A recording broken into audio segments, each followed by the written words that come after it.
agradecido, pero esa no es la verdad. Yo llevo en el cuerpo un motor. Hello, hello, hello, hello, hello. Can everyone hear me? I'm tired today. In class watching this, I'm not going to say that's a good idea. If you're in class, you probably should be in class, not here. Anyway, so we are discussing our second live for Lord of the Flies.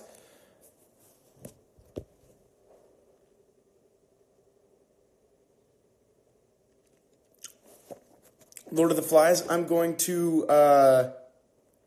admit I read to the wrong chapter. I know I had said to chapter 9. I thought it was chapter 8, so I only read to chapter 8. So I need everyone to bear with me. We're not going to talk about chapter 9. I hope that's okay. Because I don't want to get spoiled. I haven't read this book in forever.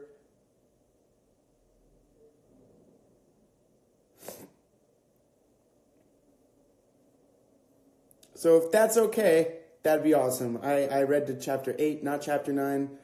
I'm kind of pissed because then I was like, wait, was it chapter 8 or chapter 9? And then I skimmed chapter 9 just to look through it. And I was like, oh man, there's so much cool stuff in chapter 9. But it's okay because, we have a lot to talk about. So where do we start? I've been thinking about this because I've been having a lot of discussions. Tessa and I have been reading together, and we've been having a lot of discussions about what's going on, how much of this book can we compare to society because they are kids, what are the things that they're playing at. So, chapter 8 was really weird. Wait, did I read chapter 8? No, I didn't read chapter 8, so I read to chapter 8. So we can't talk about chapter 8. Sorry. We have to talk to chapter 7. Shadows and Small Trees. So when we started reading again, there was the Beasts of the Air. And then there was also a couple chapters. Let me see, hold on. This one. Ooh, okay.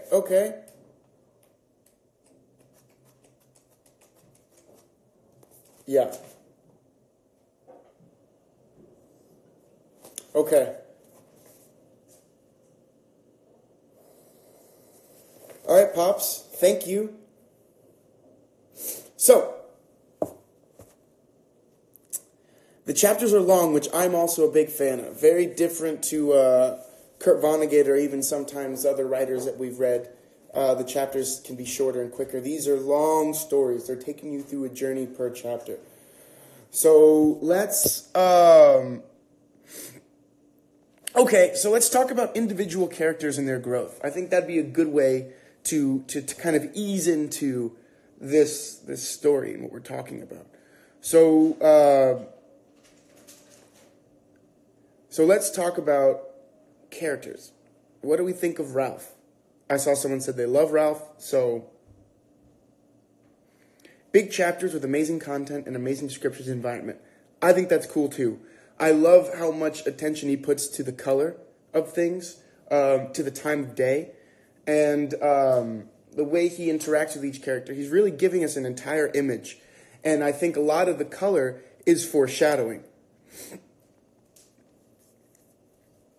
So I do like Ralph. New to this, have to step up my game. I like Ralph. Okay, but what do we see in Ralph? Why do we like him? Do we like that he seems to be measured? He seems to be a thinker. And we discover a chapter where he discovers his own thought. He realizes that it's a process and it's what gives him value. And he sees that value in other people.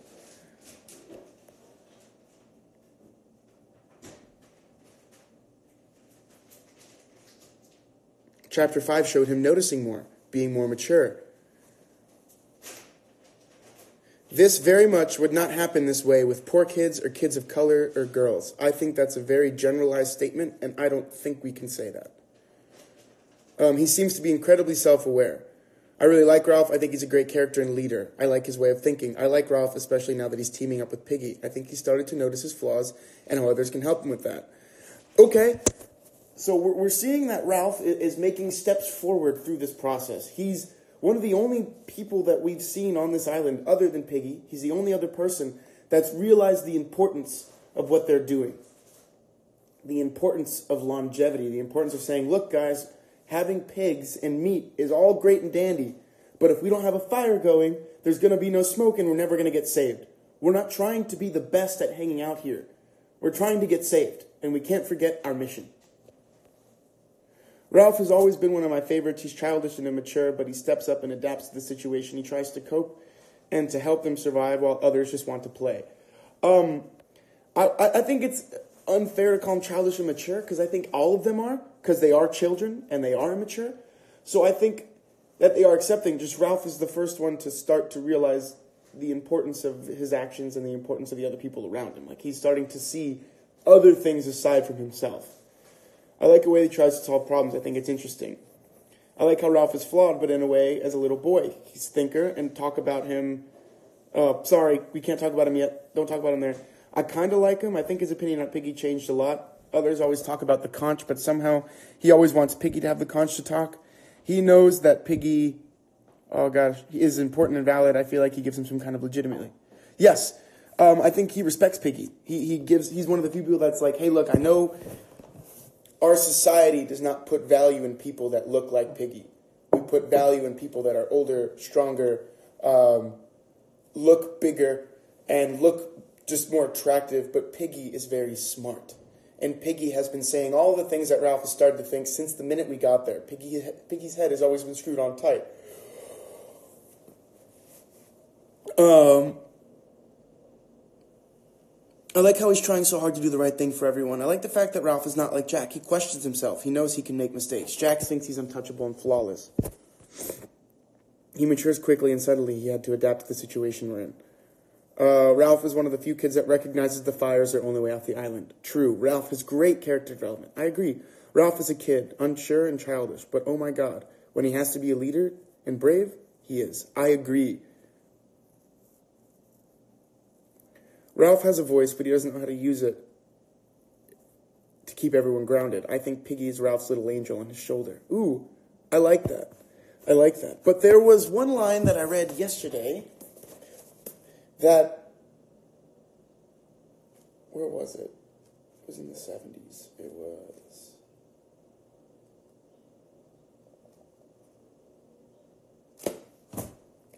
It was, let me keep reading, because I know exactly what the line is, so let me keep looking. As he is maturing, the others are getting worse, moving away from getting rescued to ruling. I think there's some foreshadowing in the book that will lead us to that understanding, that the others are starting to kind of lose the things that will keep them together, the society that's built them and allowed them to stay strong, the community. And I think it was when, was it Roger throwing the rocks at Henry? It was the line about how society had conditioned his arm to keep a 6-foot barrier around Henry as he threw rocks at him so as to never hit him. That was like a foreshadowing. Because that barrier, instead of being don't throw rocks at someone else, is now, well, don't hit him with a rock. You know? It's slowly withering. And I think that was a very big foreshadowing to be like, look, we're already at this point where it's not don't throw rocks, it's don't hit him with a rock. So we're going to see that crunch in again. And I think we even see that happen once again when they play the game of the hunt. And they actually, who is it that's in the hunt? I was going to say what that girl just said, a Piggy is like the little angel Ralph. Cool. Don't you think that Ralph and Jack are like the opposite, but there's a balance between them that is Piggy? Ooh, very interesting idea. I didn't think of that. I mean, most of in the beginning, we see how childish he is, calling Piggy that in front of everyone, but we see him mature and the quickest and adapts to survive. True. I agree with that. We see his growth of maturity. We see his depth of understanding, whereas to me, it doesn't feel like all these other kids have been here for longer than a couple, like for as long as Ralph. It looks like Ralph's been on that island forever, and it's like, I need to get off. Whereas the other kids are like, we're still having fun. And Ralph's like, no, we need to get off this island. Ralph is worried about the future, so he's going in the direction of a natural-born leader.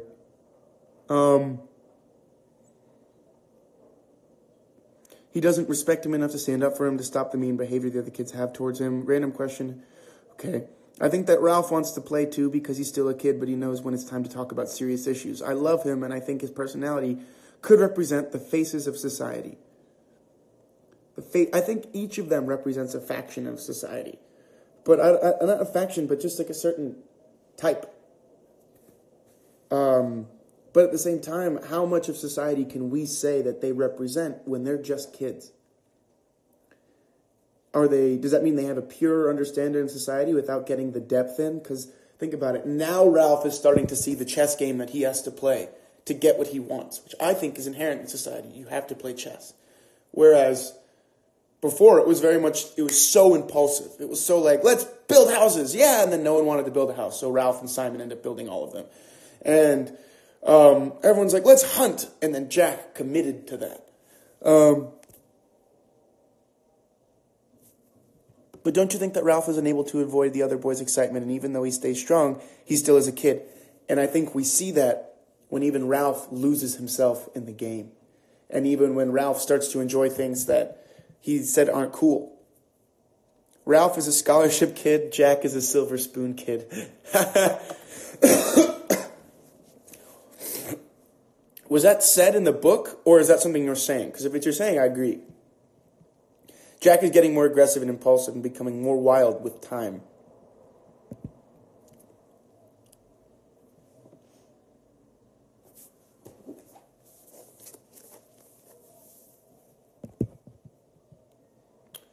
Ralph is a kid, young, but he has some of the best development in the story. I love him for that because obviously he isn't growing older and becoming mature. Thrown into a crazy life. Okay.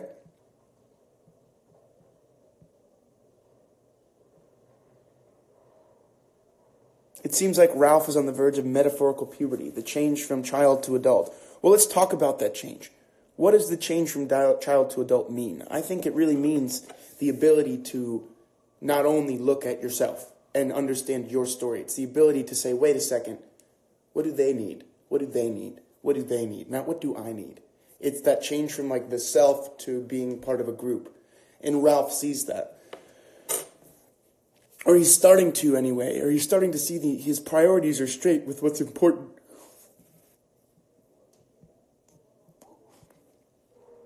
We're talking about Lord of the Flies. This is our second live about Lord of the Flies. If you haven't read or aren't caught up, I rechecked this morning. We were supposed to read to chapter 9. I read to chapter 8, so we are discussing up to chapter 8 today.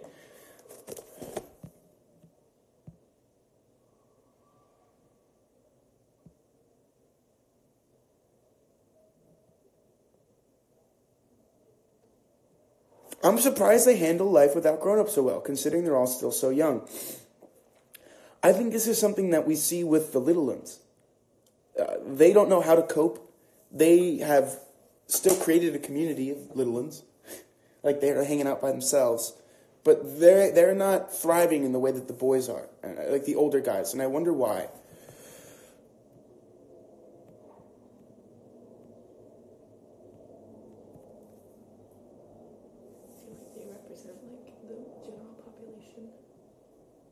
I think so too. The little ones that's a good question. That's a good thing. The little ones represent the general population in the sense that they're kind of just at liberty of whoever is in charge and tells them what to do. Little ones, we're moving here. They do it. Hey, we're moving this. We're doing it. We're building a fire. They have to do it. To me, the little ones remind me of the Proles in 1984. In a way. Live by their own rules. They don't really bother them, but they have to deal with them when it comes time.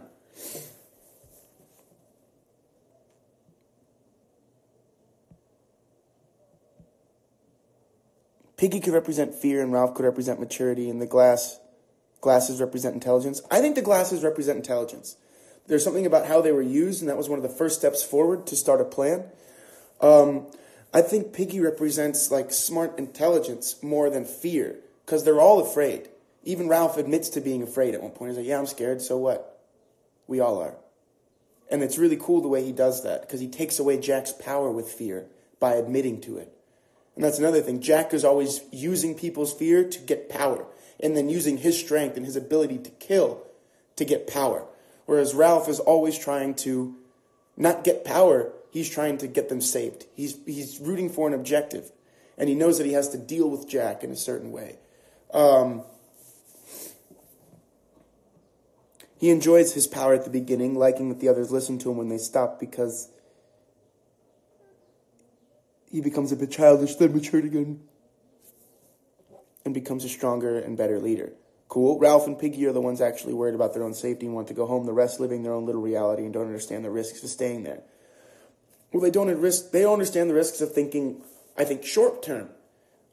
That, I think, is a comment to society. How we'd rather figure out a way to kill the pig and eat meat and do all of that, little things, not even worry about shelter. Then let's worry about shelter so that we can survive longer than just getting pigs. Let's worry about the fire so that we can be saved, because that's our ultimate goal. It's how I think society is always looking for the quick fix instead of what's best for us in the long run. And I think we're seeing that play.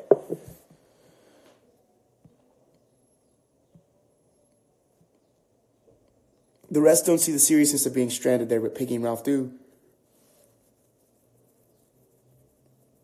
Robert was the one getting hit in the pig game. Okay. So I think that's a very important part too, because even Ralph loses himself when they're playing the pig game. And he starts having fun, and it becomes this weird thing, and it even goes too far. And then Jack suggests, we should try it again, but you dress up like a pig this time. And we get a fire. And what did I say about ritual? About when people get caught up in ritual, they don't think for themselves. And that was the power of ritual. There's a ritual there that they participate in, the ritual of the hunt, and how the ritual has the ability to take over individuality. And I think back to our book that we read, 1984, when the 2-minute hate, even Winston found himself emphatically hating, the other guy, yelling at this man that he doesn't even know because of just the energy of this ritual. For 2 minutes, they just splurge hate. And there's something about that, the power of ritual, the power of community. Guys, I'm scrolling down to the bottom. I've missed a lot of questions. I'm so sorry. So Jack is obviously obsessed with hunting. Why is that? He's a child, right? Interesting. Well, the idea of hunting gives him strength, which he thinks gives him power. The idea of killing makes the other boys think, wow, he's stronger, which gives him power. He's playing to their fear and weaknesses as a person of strength and to get things done. I think we've seen that in politics, where a person plays the strong man and the ability to let go of what is truly necessary to play at certain fears to gain power. We've seen that historically in society. And when we think about when this book was written in the 50s, they're coming from an example of World War II. What leaders were in power in World War II, and what styles were they at when we think of both the Axis and the Allied powers? And how did they get power? He is obsessed with hunting because it gives him power. He is the most brave in some way, and he uses it to become a leader. Well, he uses his willingness to put himself on the line as bravery. I don't know if he's really the most brave, because when it comes time to be brave, I think Ralph always beats Jack out. But Jack still has the thing where he's like, I've killed, and I've done something for this. All you've done is yell at us and make rules. What movie did we watch last night? Black Panther. To me, I just saw Black Panther, and there's something in that. When Michael B. Jordan's character comes and challenges the king of Wakanda. And then when he does so in a way by saying, look, I brought you the guy you wanted. I've already done more for you than this king has. I think that's the power that Jack is trying to play at. That saying, like, look, I've already done what he can't do. You know what I mean? Does that make sense? Is that a good parallel? There's something in that. Jack is very much like Michael B. Jordan's character, looking to exploit one need to get what he wants. Whereas Ralph is more like the king, trying to say what is best for the people in longevity, not just for right now. Great player. Okay, thank you. I think that's a good parallel. And I think when we look at it from that perspective, we see the differences then. Jack always trying to exploit war and using his power and violence to get what he wants, whereas Ralph is always trying to say, no, we need to stick to the things that are important.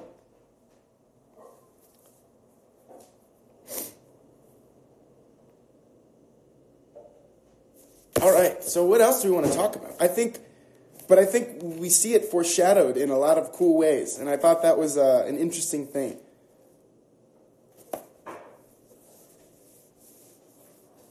It's an interesting parallel, especially when you look at the time frame that they both take place in. There's also the significance of the characters with no names. The boy with the mulberry face. And Piggy, we never know their actual names. They're significant, but they seem opposite. It's almost like they're significant because of their place. The boy with the mulberry face who disappeared, that's a place. He's no longer there. Piggy has a place as the kid that always has good ideas, but he's annoying. They only give names to the people of power, the people that do something. But then again, Simon and Roger and Henry and some of the little ones got names. Percival. That's an interesting thing. Why don't we know some of their names? That's something I'm gonna look up, and we're gonna do that.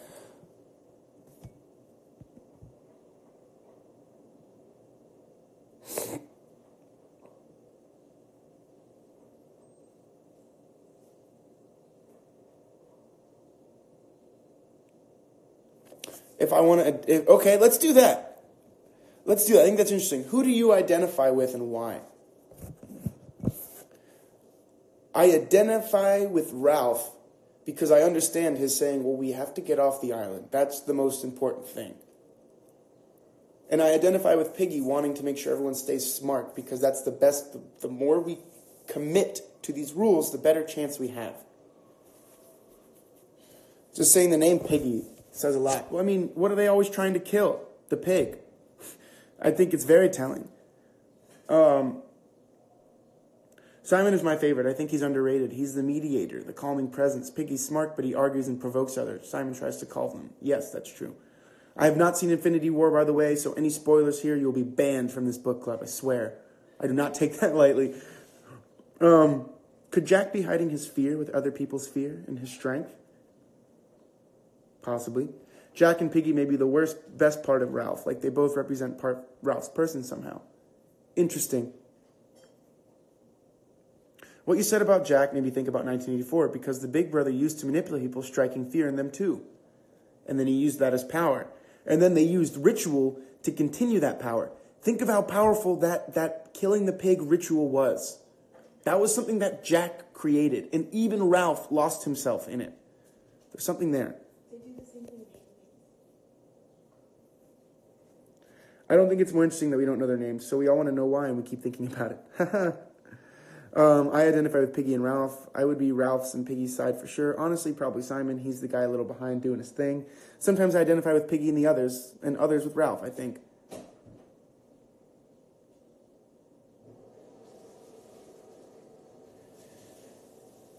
I won't spoil anything, just go watch it. I'm doing it today. That's why tonight. I want to be a Ralph. I identify more with Piggy. Would probably be a Jack in these circumstances. I think it'd be hard not to be a Jack. Because like I said, you're dealing with very quick, right up front things you want to deal with. Ralph requires some patience. And it's hard when you're in a situation like that.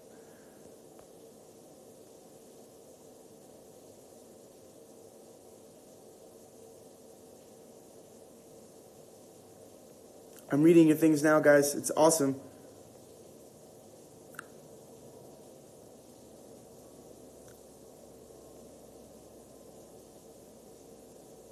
Simon being sort of a Christ figure makes him the most interesting character. Enthusiasm 85. What do you mean by that? A Christ figure. Can you elaborate? Because that sounds cool.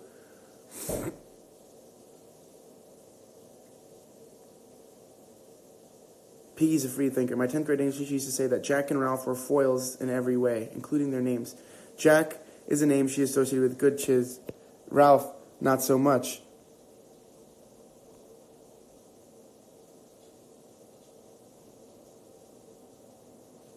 Millennial Diaries. Interesting. You used to identify with no characters. You identify with no characters now, but used to identify with Piggy and Ralph. Now you look at it through a different lens. Why? What do you see differently? Simon is very kind. He's probably the only one who treats Piggy like a person and not like punching ball, you know. That's true. Even Ralph falters there. I seriously love how confident Simon became, and it's really amazing. I love him so freaking much. I don't like these kids, but I feel for them because society they were brought up in and how that informed their choices. Okay, let's talk about that. Millennial Diaries. The society that they were brought up in informs their choices. So when you think about the part where, the beginning of chapter 6, I'm going to read it really quickly.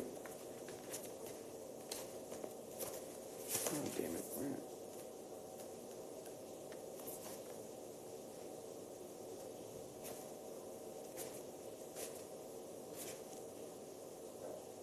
No. It's Beast from the Air. No. Oh my gosh, it's chapter 5?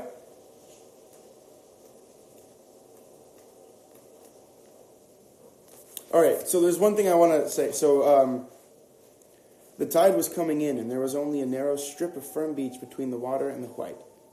Stumbling stuff near the palm terrace. No, that's not what I'm trying to say. It's chapter 6. Maybe it's chapter 7.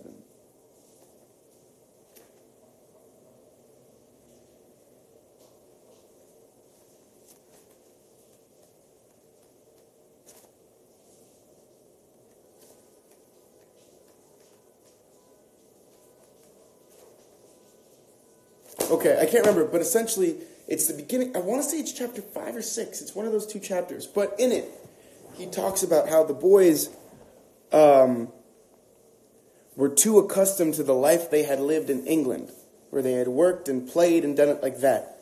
And now there was this island way of living where the sun came out and then went away, and it was different things of heat. And they had a problem adjusting to that understanding of the island. And I think there's something they're talking there. They've lost their connection to the island, and they can only now live in the way that society has done.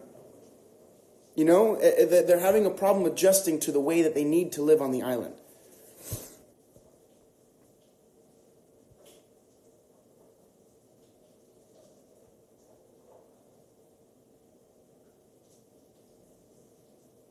Chapter 9 changes everything. I'm interested to read it. Sorry, guys. I think Ralph and Piggy represent every one of us and makes us think, what would we do in this situation? Would we be the bad guy, the smart guy, the annoying guy? Yo, cool. It also sort of makes think of the labels we give them. Very nice. But a sign hailed down from the world of grown-ups, though at the time there was no child awake to read it. Cool. He was the one who has the visions and will work towards helping the little ones. Him helping them get fruit is like Jesus feeding the poor. Interesting. Looking at the story now as an adult, especially with what's going on now, it's hard to empathize with them. People of color, kids, even privileged ones, need to work twice as hard.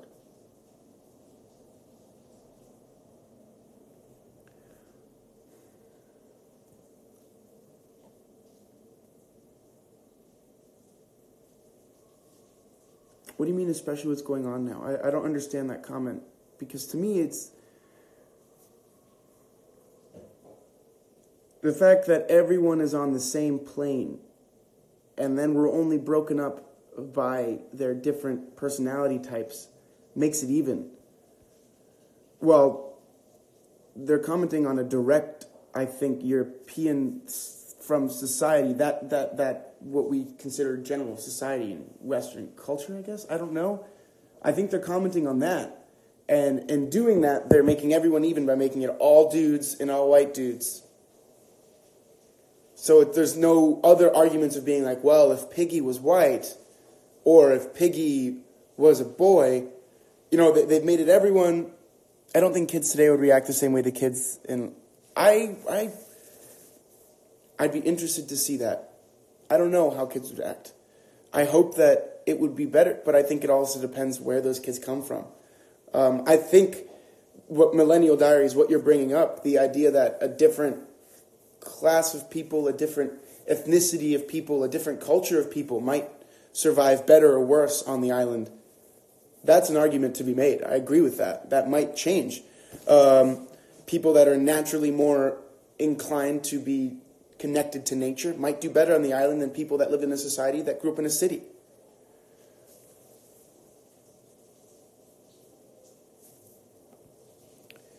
He's the one who has the visions and will work towards helping out the little and helping them out. Okay. Isa J91, I suggest you get the book. You've been asking a lot of questions. It's called Lord of the Flies by William Golding. There are quite a few pages in it. If you want to catch up, we're going to be reading later. Yeah, there you go. Take a screenshot. Anyone else? That was it? What do you think would happen nowadays? Would kids react like that? I don't know. I mean, I think there is something back then that makes kids more connected to nature just in the fact that they didn't have cell phones.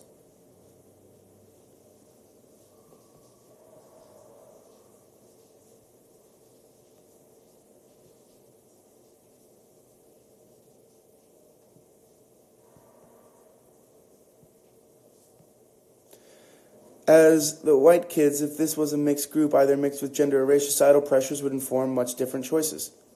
No, absolutely, and I think that's one of the reasons why they put everyone on an even plane, so to speak. And I think it would. I don't think he was trying to illuminate the difference in the way people are treated in society. I think he's trying to illuminate some pitfalls from the way society is run today. I think, based on the art we're creating right now, I think things would go better. But I don't know.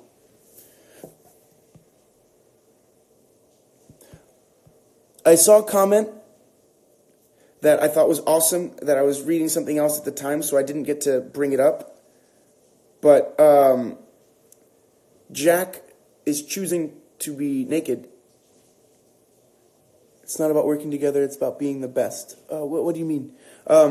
Jack choosing to be naked is him officially agreeing to savagery or some sort of animalistic type quality. Only thinking of the day-to-day survival and not longevity. They accepted the pleasures of the morning, the bright sun, the whelming sea, and the sweet air, as a time when play was good and life was so full that hope was not necessary and therefore forgotten.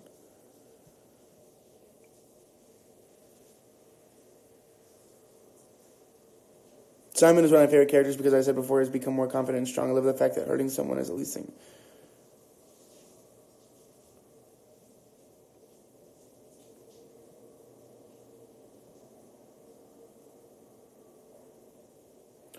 Beauty Queens of Libra. Oh, it's a response to Lord of the Flies?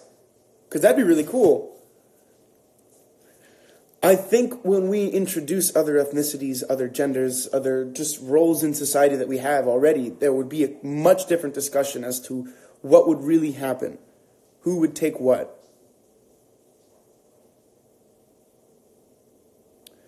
So I think that would be cool. I'm going to look that up. If you could tweet that at me, that'd be awesome. I think Simon is base character because he has an ironic but at the same time very strong character. It's funny that's why it's very important.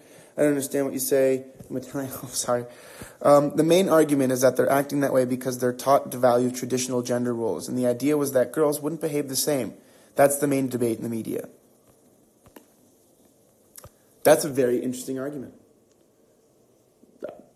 I would agree with that, 100%.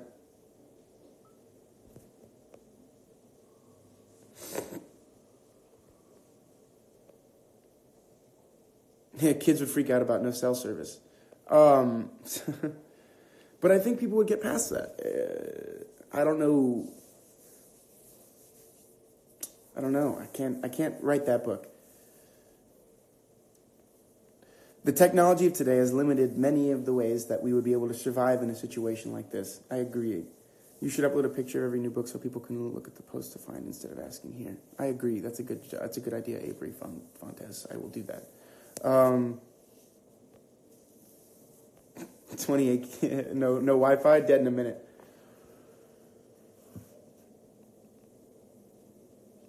Tim, you got to get back to reading, man. You'll catch up. I have faith. What do you think is going to happen with Ralph and Jack's relationship? Will they agree to cooperate together or become more distant? I think they'll become more distant. I really need to say that I love the way the offer shows us that even kids can have a dark side too. Yeah. I agree. I think it's interesting. I think it's a hard call. Some kid grows up taught to fish hunt like my girls, and others no more electronics. I agree. I think it's also just that's why I said the culture you're raised in is very important.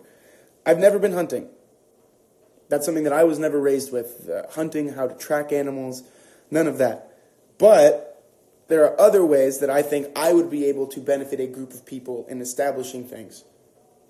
So there are pros and cons to this. Do you think kids would definitely react a different way now because of how much we're being bombarded with bullying? That I don't know. Bullying, if it's still happening now, and it happened in this book, I don't know how much that has changed, unfortunately. I would hope so.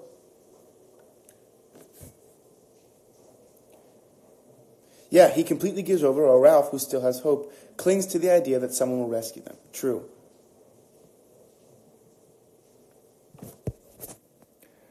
I think Jack versus Piggy Ralph relationship reflects human nature and what would happen to us in this situation. Would we revert to violence, aggression, or hold on to reason? The symbolism Holding uses, though, equates nakedness with savagery. It's pretty racist, though. It is very racist. I would agree with that, and that's something I was talking to Tessa about, that whole idea how even the word savagery has because of its historical implications and use, it's not a word to use. So I think when we discuss it, we should bring it as a nakedness as back to some sort of like animalness. Even then I don't feel right about that. But reverting to a state of nothing instead of society telling us to wear clothing as to protect ourselves and to cover ourselves from other people. That societal decency they let go of with being naked. I think we have to look at it like that so that we can have an active discussion in it. But we should recognize the use of those words and how, because of the historical implications of such, we can't really use them in today's time, and we shouldn't, because we've grown past that. But I agree with you. But there's something in that what it's saying is the nakedness is averse to society. It's the opposite side of the coin. Society means clothing and rules and order. And the nakedness refers to the loss of all of such. I think Lord of the Flies and Jack, Ralph, Piggy in particular are all different facets of what we now call toxic masculinity. Interesting. Can you continue with that? Because I don't see where Ralph or Piggy could exemplify that as much. I could see where Jack exemplifies that tremendously so. But Piggy traditionally I don't think could exemplify that because of the fact that the way in which he tries to express himself and his intellect would deny the idea of toxic masculinity. And then I think Ralph, on the other hand, his ability to work through and think of an objective, although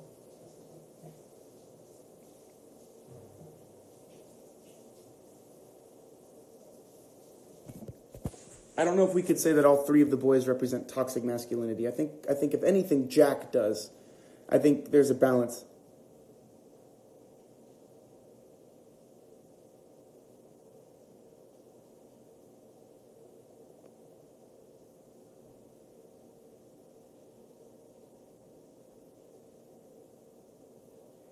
The book shows what true human nature is like, without the barriers of laws and rules, particularly later on. It shows how important power is to humans, how important relationships with others are. The fact that Jack can be violent at such a young age is pretty scary, pretty scarring. I agree, but you see, even when Jack is reliving the kill, when he tells him about it, he's shuddering, and he's not fully in acceptance about this.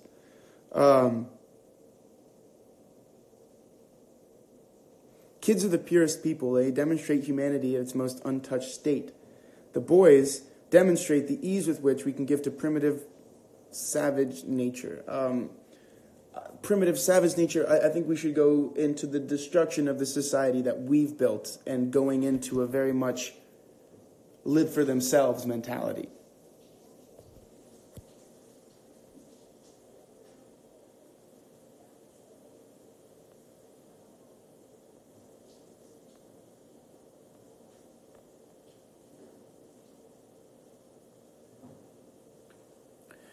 I think we have to read the book with an open mind. The book was written in 1954, and we're changing and meditating about the effect of words. You know?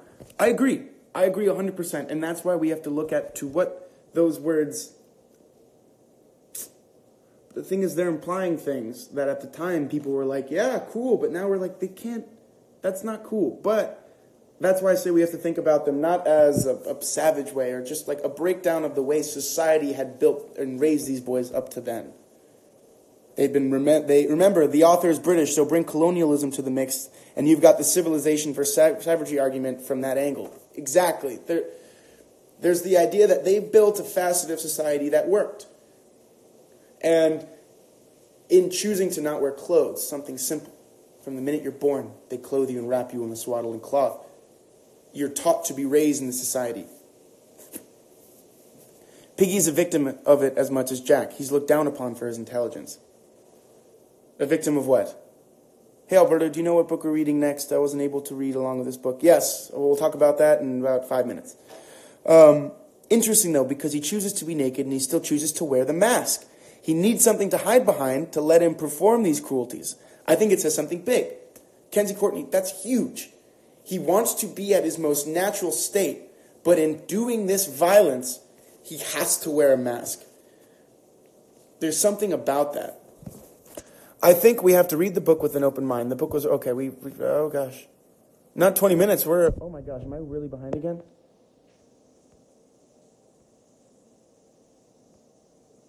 Ralph is the golden boy. Perfect. Jack doesn't like that, invoking jealousy, but also likes being his friend, setting up the fact the relationship could go two ways, friendship or hatred.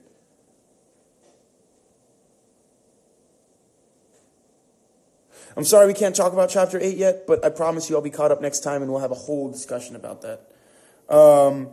Ralph is measured civilization who feels the pull of savagery but manages to resist it because he knows he ought to act. Jack gives into savagery because his priority is meat and he forgets the long game. I think his priority is prouder. Rita, what did you say?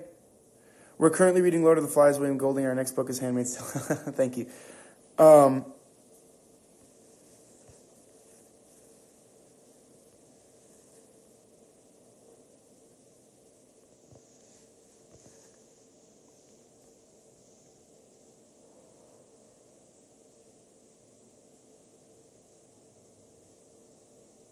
Hey, congratulations, who's Carrie? That's awesome.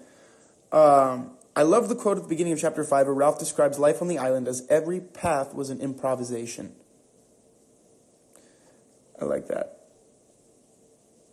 The thing is, fear can't hurt you any more than a dream. Love that quote, too. Let's do quotes for the last little bit. Why is this happening in the middle of the week? Because I was very busy last week. We wrapped the show. I had a friend in town. It was very difficult for me to keep up.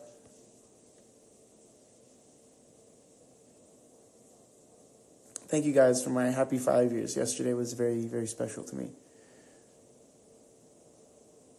Rach in Japan, we will talk about the title the next time we speak. I think it was good to wait. Any prediction for the end of the book? I don't know if we're there yet. I think we'll do it after the next one because we're going to have 2 more lives for this book. We're going to finish this book in 2 more lives. So I think before we get to the last live, we'll talk about it.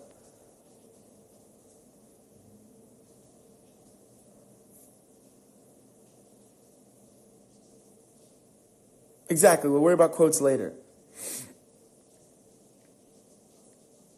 Very proud, Mariana. Congratulations. Why is this happening while some of us are in school? Sorry. I've apologized.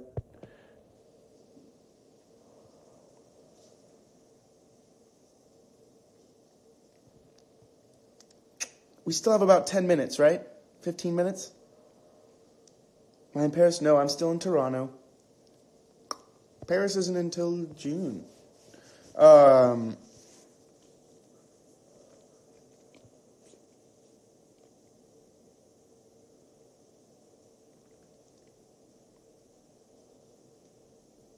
He discovered that with a little fall of the heart, that these were the conditions he took as normal now, and that he did not mind. This sort of deviates from the book, but the idea that back then society didn't speak out against racism, bigotry, etc. is totally false. There are people calling it out. It's just that we as a society just started listening. No. I've never said that it was never like a thing. There were always people opposed to the oppression of other people. What I'm saying is, unfortunately, as a society, when you think of the majority that for some reason didn't gain speed, but then when you think about systemic oppression and everything, it's because certain communities benefited from that oppression and certain communities didn't. So while we can't pretend like we're the heroes that all of a sudden thought that this was a terrible idea, because there always were people thinking that. We have to understand that now, because of our generations that have stood up to this continually, we're in the place where not for the first time, but we're a big time where society is having the conversation about this and saying we must move forward. And saying that we can't accept that. And we're using our art to tell these stories. I mean, if you guys haven't seen Donald Glover's This Is America, he's saying a lot about where we are politically and where the United States is. And it's a very fascinating thing, actually. I thought it was a really cool study. But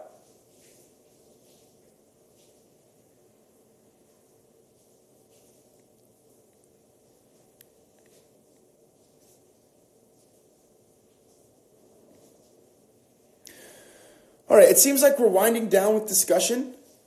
So let's plan what we're going to read next. So we're going to read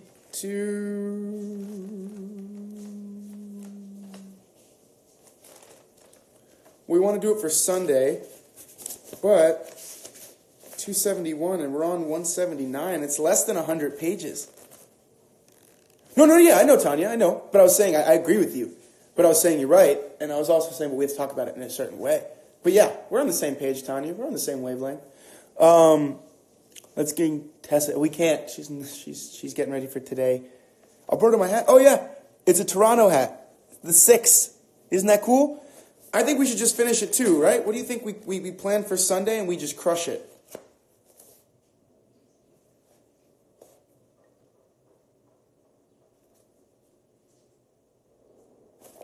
Also, I just noticed my book has notes at the end. And they actually help a lot. So we're going to finish the book then. I have 20 pages more to read than you guys, but I can do that. We're going to finish the book for Sunday. And we're going to do a late afternoon Sunday. I'm sorry for the people in Australia, but, oh shoot. No, this Sunday I won't be able to. Is it okay with everyone if we do a Tuesday again? Because there's this kid that I know, his name's Diego, he's my brother, and he's graduating college, so I have to go. So I'm not going to be able to do anything this weekend. It'll have to be on Tuesday again, if that's okay.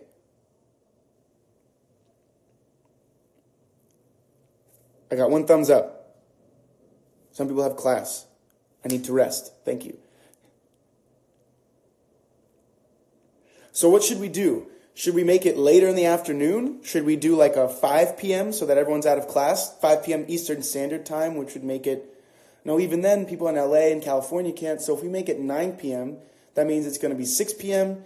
But that's really late. Can we do that? But then everyone in Europe can't.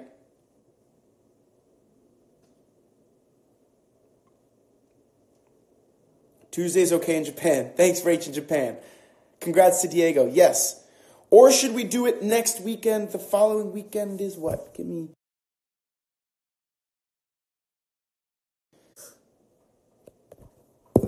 All right, you know what? Today's the 8th. 9, 10, 11, 12, 14, 15, 16. I think I'm going to be here. So let's...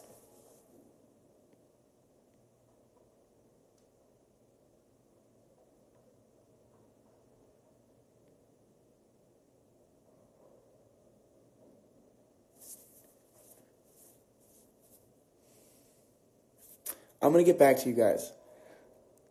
Because I really want to start the next book too. I'm very excited to read it. And I have Diego's thing, so I know I'm going to be busy this whole weekend. I'm not going to be able to do it this weekend. I don't want to do it during the week because we're limiting a lot of people. That's my problem. I don't want to limit. I want everyone to be able to be a part of this. So if we waited a week, Could we, or should we do it?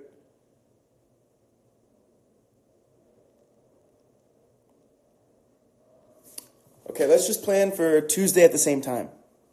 Is that okay? Okay, and thank you, Camille. Handmaid's Tale is going to be tackling some very difficult subjects. It gets into some serious language and just ideas and whatnot. I want to make sure that everyone that's going to be reading it along with us will check in. If you're under the age of 18 or you feel that you still have to ask your parents for permission, please do so. Please ask your parents. Please make sure that you are reading it with permission. And that it's cool, because I don't want to get yelled at thinking that I'm telling you guys to read things you shouldn't be reading. But I'm excited to discuss that book. So for right now, we have about 100 pages left to read. And it's Tuesday. I'm going to plan for 1 week from now. Let's do Wednesday. Wednesday of next week. Let's do Wednesday of next week and see where that lands us. And I will confirm that on my Insta story. Does that work? All right, so right now we'll plan, right now we're going to plan, my goodness, Tuesday at 12 p.m. Toronto time. Right now. If that changes, I will give you at least a day in advance. Okay? I got a couple thumbs up. Yeah? Awesome. So right now we're going to do Tuesday at 12 p.m. We're planning that again. It might change. It might not. But right now, Tuesday, 12 p.m., finishing Lord of the Flies. Let's get this book out of the way. Let's finish it. I'm very excited. And then I'm excited to start the next one. We would start Handmaid's Tale probably that week, but we wouldn't have another live for another week. We'd probably read a bigger chunk of it first. That's my vibe right now. Also, I'm on vacation, so I'm hanging out. I'm not in a routine anymore. I'm trying to establish a different routine, so we're working on that. So, let's do that. 12 p.m. next Tuesday, we're planning. We're going to finish the book. Thank you guys so much for joining again. It was an awesome discussion. You guys brought up a lot of really cool ideas. Keep thinking in that direction. Look up the meaning of the book.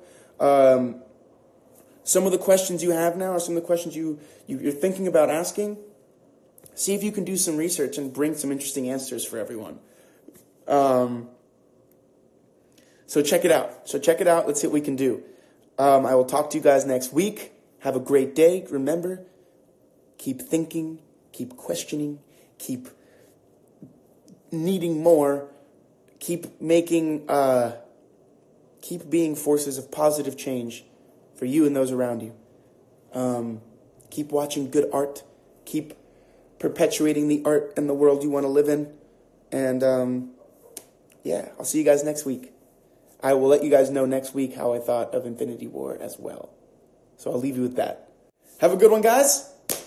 Until next time.